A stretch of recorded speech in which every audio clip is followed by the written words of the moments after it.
Bueno, vamos a desempacar esto. Imaginemos un gas que atrapa el calor en nuestra atmósfera, con una rapidez, o sea, unas 30 veces mayor que el dióxido de carbono. Sí, es muchísimo.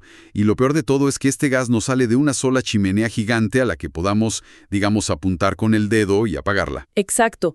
Se filtra de manera silenciosa e invisible desde miles de vertederos de basura, instalaciones de manejo de estiércol y granjas por todo el mundo. Ujú. Está ahí flotando, pero en concentraciones tan increíblemente bajas, generalmente a menos del 5% por volumen, que está demasiado diluido como para simplemente prenderle fuego y quemarlo. Claro, no hay suficiente concentración para mantener una llama. Tal cual. Y tampoco se puede capturar usando los filtros convencionales que la industria instala en las fábricas, porque el volumen de aire es demasiado masivo y, bueno, el gas está demasiado disperso. Es un dolor de cabeza logístico enorme. Totalmente. Bienvenidos a esta nueva inmersión profunda. Soy su anfitriona habitual y, como siempre, me acompaña nuestro experto residente para explorar a fondo cómo se está cazando a este villano escurridizo que es el metano. Hola, ¿qué tal? Un placer estar aquí nuevamente. Y la verdad es que el tema de hoy es fascinante porque nos basamos en una investigación muy reciente de la Universidad Estatal de Pensilvania. Sí, un estudio liderado por los investigadores Tate Kager, Camila González, Johannes Ali y Juliana Vasco Correa. Exactamente. Y su misión en este trabajo es explorar un innovador sistema de hardware a escala de laboratorio diseñado específicamente para combatir el caos de estas emisiones diluidas. Que es justo lo que vamos a hacer hoy. Vamos a trazar exactamente cómo funciona este diseño modular, siguiendo el viaje de un gas desde que entra al sistema hasta que sale completamente purificado. O sea, lo fascinante aquí es establecer primero el contexto. La naturaleza, de hecho, ya nos dio una solución fantástica para este problema. Ajá. Existen unos microorganismos que se llaman bacterias metanotróficas. Estas bacterias viven de forma natural en el suelo, en el compost, y literalmente se alimentan de metano. ¡Qué maravilla! O sea, ¿se lo comen vivo? Tal cual, lo respiran, lo oxidan y lo convierten en dióxido de carbono. Y claro, uno podría pensar, bueno, el CO2 sigue siendo un problema climático. Claro, es el enemigo número uno que todos conocemos. Sí, pero como acabamos de establecer, cambiar una molécula de metano por una de CO2 reduce el daño a la atmósfera unas 30 veces. Es un intercambio biológico, digamos, sumamente rentable. Un negocio redondo para el planeta. Pero claro, aquí es donde entra el problema. Para poder llevar estas bacterias a las granjas y a los vertederos del mundo real, la ciencia primero necesita entenderlas a la perfección dentro de un laboratorio. Ujú, exactamente. Y aquí es donde la comunidad científica internacional ha chocado contra un muro de ladrillos muy frustrante. Muy frustrante. Porque resulta que estudiar a estas bacterias requiere una precisión absoluta, pero los científicos simplemente no tienen dónde comprar el equipo necesario. O sea, ¿no hay un catálogo donde pedir esto? No existe una tienda de suministros donde un investigador pueda pedir un reactor estandarizado para probar cómo las bacterias comen este gas. Entonces, ¿qué han estado haciendo hasta ahora? Pues se han visto obligados a improvisar. Cada equipo de investigación termina actuando como un grupo de plomeros aficionados. Sí, armando sistemas sobre la marcha. Exacto, usando tubos de PVC comerciales, mangueras sueltas y, no sé, cantidades industriales de pegamento y cinta aislante. Es un caos. Y las consecuencias de esta improvisación constante son devastadoras para la confianza en los datos climáticos. Me imagino. O sea, cuando revisamos la literatura científica actual sobre biofiltros de metano, los números están por todas partes. Algunos estudios reportan que sus sistemas logran eliminar solo un 13% del metano. 13%, poquísimo.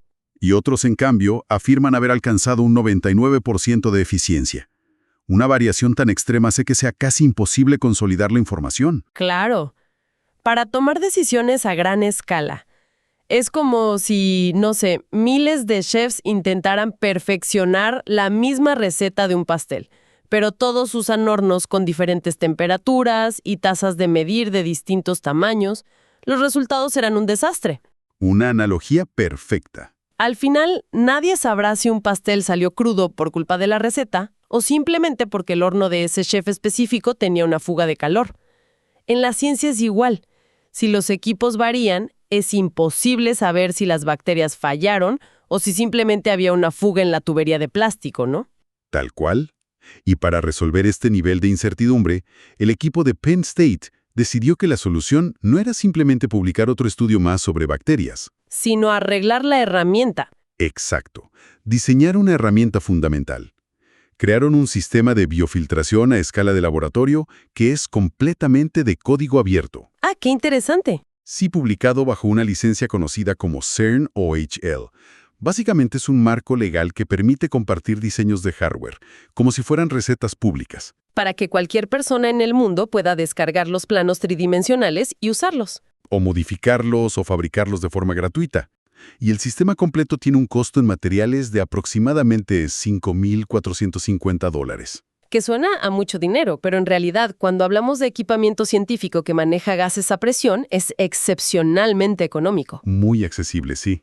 Y lo fascinante de este diseño es cómo mezcla tecnologías muy accesibles con plásticos industriales. O sea, todo el sistema se apoya en una estructura hecha de extrusión de aluminio. Esos perfiles metálicos que tienen ranuras. Ajá, esos mismos. Esencialmente es como un juego de bloques de construcción para adultos. Se ensambla enteramente con tornillos y tuercas. Sin necesidad de que el laboratorio tenga equipo de soldadura o conocimientos de metalurgia, lo cual simplifica todo enormemente. Claro, y sobre esta estructura se montan componentes fabricados con impresión 3D común, usando ese plástico biodegradable llamado PLA que, bueno, cualquiera puede imprimir en su casa.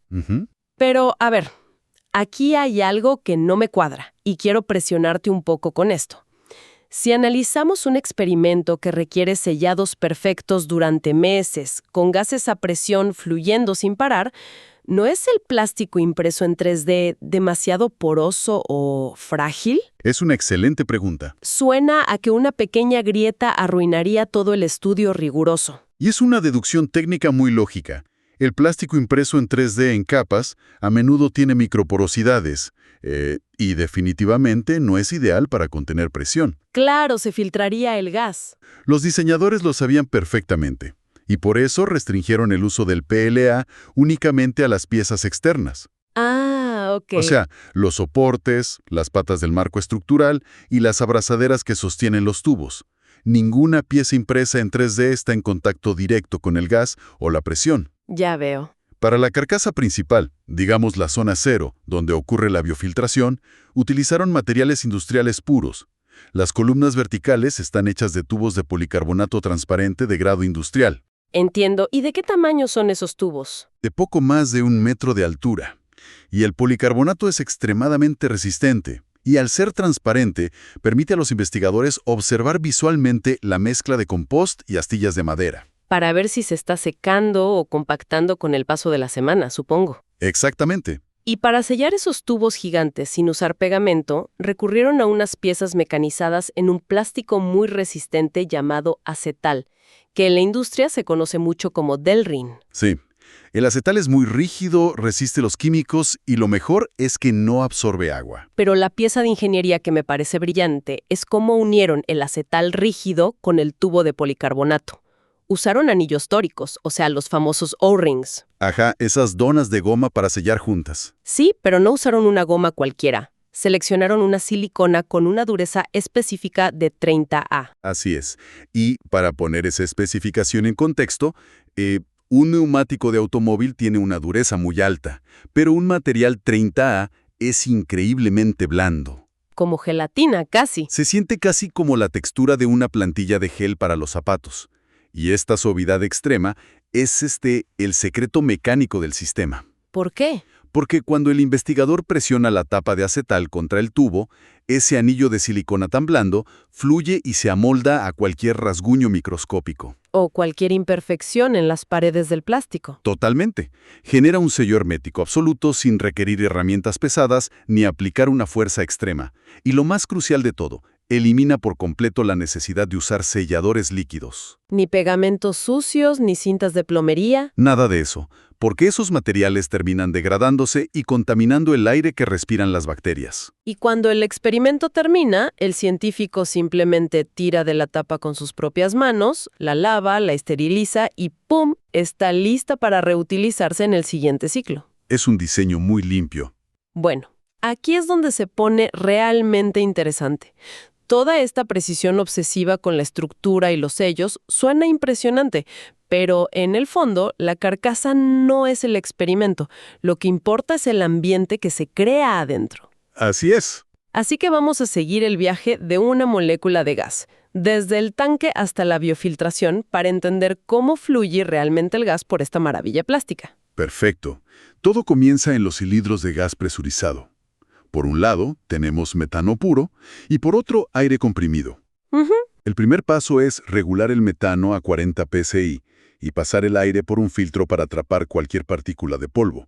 Luego, ambos gases entran a los controladores de flujo másico, o MFCs por sus siglas en inglés. Que son como válvulas electrónicas de altísima precisión, ¿no? Exacto. Son el cerebro de la operación, dictan exactamente cuánto gas pasa. Pero aquí asoma un problema práctico importante. A ver. Si un laboratorio compra uno de estos controladores, normalmente vienen calibrados de fábrica para gases de referencia estándar, casi siempre para nitrógeno. Claro, y si uno toma una máquina calibrada para nitrógeno y le inyecta metano, pues los sensores van a arrojar lecturas equivocadas. Entonces, ¿tuvieron los investigadores que fabricar o mandar a hacer sensores a medida para el metano? Afortunadamente no, porque eso multiplicaría el costo del sistema enormemente.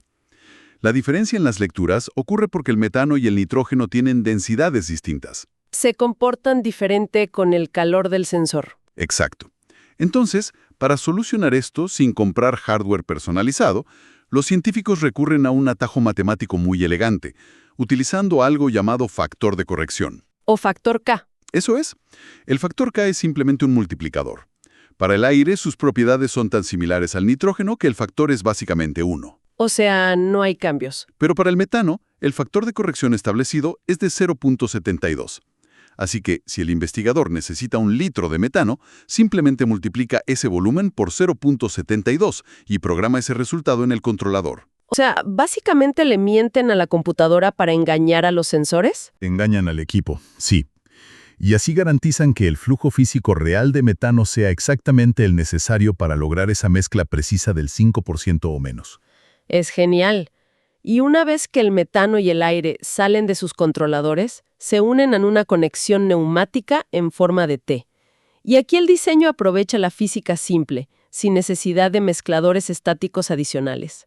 Uno pensaría que necesitan hélices internas para asegurar que el metano se mezcle bien, pero la turbulencia natural del gas viajando por las mangueras hace todo el trabajo, y esa mezcla viaja rápidamente hacia la humidificación. ¿Y este paso de la humidificación es literalmente de vida o muerte para el experimento? ¿Por qué tan extremo? Porque el aire comprimido y el metano que salen de los tanques industriales son gases extremadamente secos, tienen 0% de humedad. Claro, son gases de tanque. Si inyectamos ese aire reseco directamente en una columna llena de tierra, extraerá toda el agua, y en cuestión de días las bacterias se deshidratarían y morirían.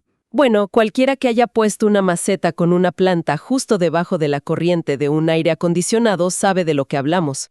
El aire frío y seco chupa toda el agua. Exactamente el mismo principio. Y para evitar esa deshidratación, el sistema obliga al gas a pasar primero por una columna de agua de unos 50 centímetros. Y la forma en que logran que el gas absorba esta agua es súper ingeniosa. Sí, es muy práctica. No usaron difusores de titanio carísimos. Fueron a una tienda de mascotas, compraron un difusor de aire de cerámica, la típica piedra porosa para peceras, y la conectaron. Esas piedras dividen el gas en miles de burbujas finas, maximizando el contacto con el agua y saturando el gas de humedad. Y si se tapa, la cambias por unos centavos. Pero introducir columnas de agua justo al lado de equipo electrónico siempre presenta un riesgo gigante. Un riesgo de ingeniería enorme, ¿sí? Los controladores cuestan miles de dólares. Si ocurre un corte de energía en el laboratorio, o alguien los apaga accidentalmente, la presión del gas cae a 0 de inmediato. Y si la presión cae, el agua de la columna podría ser succionada hacia atrás por las mangueras. Exacto, creando un efecto de sifón que enviaría el agua directamente hacia los circuitos electrónicos, arruinándolos para siempre. Un desastre total. Y aquí es donde el diseño incluye un detalle crucial. Una solución a prueba de errores. Para evitar que el agua retroceda, no instalaron válvulas electrónicas que pudieran fallar. No. Simplemente alteraron el recorrido del tubo, creando un bucle o lazo de gravedad. El tubo sube físicamente por encima del nivel del agua y luego vuelve a bajar. Es una protección impecable. Si la presión cae y el agua intenta retroceder, se encuentra con la gravedad. No puede subir por ese bucle sin succión externa. Protege los equipos de forma gratuita y pasiva. Maravilloso. Y bueno, tras sobrevivir a la humidificación, el gas pasa a la fase de distribución. Un colector de aluminio divide este aire húmedo en 3 partes, iguales. Y para garantizar que el flujo sea exactamente igual para cada columna, usan rotámetros. ¿Qué son estos tubos transparentes con un flotador adentro, verdad? Ajá, dispositivos mecánicos muy visuales. Se ajusta la perilla hasta que los 3 flotadores se alinean a la misma altura. Y finalmente, el gas entra al lecho de filtración. Pero aquí hay otro giro de diseño interesantísimo. El gas entra por la parte inferior, o sea, de abajo hacia arriba. Sí, el famoso flujo bottom-up. Y si conectamos esto con el panorama general, este diseño ascendente tiene un porqué muy importante. A ver, explícanos por qué no hacerlo por arriba. Pensemos en el peso. Tenemos un metro entero de composta y madera con un 60% de humedad. Si inyectáramos el gas presurizado desde arriba, la fuerza del aire empujaría la tierra hacia abajo, compactándola severamente. Claro, la aplastaría. Y esa compactación crearía zonas donde el aire no puede pasar, obligándolo a hacer túneles. Si el gas hace túneles, atraviesa la columna sin tocar a las bacterias, destrozando la eficiencia. Entonces, forzar el gas desde abajo minimiza esta compactación de la tierra. Exactamente. Además, el gas primero pasa por un espacio vacío de 6 centímetros llamado plenum, creado por una placa de acero inoxidable perforada. O sea que el gas entra, se acumula en este plenum para igualar la presión y luego sube uniformemente por toda la tierra. Tal cual. Y este flujo ascendente soluciona otro problema: los charcos. Las bacterias necesitan humedad, pero si el agua se acumula y se estanca, se quedan sin oxígeno y se ahogan. Ah, claro, tiene sentido. Al inyectar el gas desde abajo, cualquier exceso de agua simplemente drena por gravedad hacia el plenum inferior, lejos de las bacterias. Y finalmente sale por la tapa superior hacia un analizador infrarrojo, como un FTIRR, para ver qué tanto metano sobrevivió. Y ya que vimos que el flujo de gas es increíblemente preciso, la pregunta es, ¿para qué sirve tanta precisión? Esa es la clave de todo. Todo esto nos lleva al santo grial de la investigación científica: la replicabilidad y los triplicados. El objetivo final de este diseño modular es permitir a los investigadores confiar ciegamente en sus datos. Sí, por eso el sistema nunca ejecuta un solo experimento aislado. Siempre opera en 3 columnas idénticas a la vez. Los famosos triplicados biológicos. Exacto, bajo condiciones exactas. Y los resultados de validación del estudio probaron su éxito. Probaron el sistema con metano a 5.000 partes por millón, que es como el 0.5%. Y lograron una eficiencia de remoción promedio del 89%. 89%, wow. Pero el éxito real es que las métricas en las 3 columnas estaban muy agrupadas y consistentes. Saben que cualquier variación se debe a las bacterias, no a una fuga en la tubería. O sea, ¿qué significa todo esto? Significa que un laboratorio en Colombia, otro en México y otro en Japón pueden descargar estos archivos CAD, imprimir las piezas, replicar el mismo sistema y saber que están jugando en igualdad de condiciones. Exactamente. Estandariza la ciencia a nivel mundial. Y para asegurar que el experimento avanza bien, sin arruinar esta precisión, el sistema incluye tubos en forma de U que funcionan como manómetros para medir la caída de presión. Sí. Y además, tiene puertos laterales a 20 y 70 centímetros de altura, sellados con tapones. Por ahí los científicos meten pequeñas espátulas estériles para sacar muestras de tierra, sin detener todo el sistema. Así es, porque despresurizar el sistema y abrir la tapa arruinaría las condiciones internas. Sacar apenas 1 gramo por el lateral es una intervención casi quirúrgica. Es brillante, pero esto plantea una pregunta importante sobre el diseño. ¿Qué pasa si algo se tapa y la presión sube peligrosamente? Ese es un detalle brillante de seguridad del diseño. Las placas base están aprisionadas firmemente al aluminio, pero la tapa superior se mantiene solo por la fricción del sello de silicona. Ah, ya veo a dónde va esto. Bien. Es un diseño que acepta que el error humano va a ocurrir y crea una vía de escape segura. Bueno, para recapitular un poco, es increíble cómo este sistema modular y de código abierto toma un problema caótico lleno de tubos pegados con cinta y lo convierta en un proceso elegante, preciso y replicable. Un cambio de paradigma total para el laboratorio. Desde la ingeniosa humidificación con piedras de acuario hasta las conexiones herméticas impresas en 3D, es verdaderamente un triunfo de la ingeniería al servicio del clima. Y para cualquiera interesado en aprender de esto hoy, el valor es enorme. Sí, porque nos demuestra que la innovación climática no se trata solo de descubrir nuevas bacterias milagrosas. Exacto. Se trata de crear las herramientas y estandarizar los procesos para que la comunidad global pueda colaborar sin barreras de entrada multimillonarias. Democratizar el hardware es democratizar la ciencia. Totalmente. Y esto nos deja con una reflexión final muy provocativa para que todos sigamos explorando si la apertura de manuales de hardware e impresión 3D puede estandarizar la forma en que el mundo investiga el metano, nos hace preguntarnos ¿qué otras tecnologías climáticas vitales están actualmente estancadas en laboratorios privados? ¿O atrapadas bajo patentes comerciales? Exactamente, esperando desesperadamente su propio kit de Lego de código abierto para que todo el mundo pueda ayudar a perfeccionarlas. Es algo para pensar. Muchísimas gracias por acompañarnos en este análisis a fondo. Un placer como siempre. Nos vemos en la próxima exploración.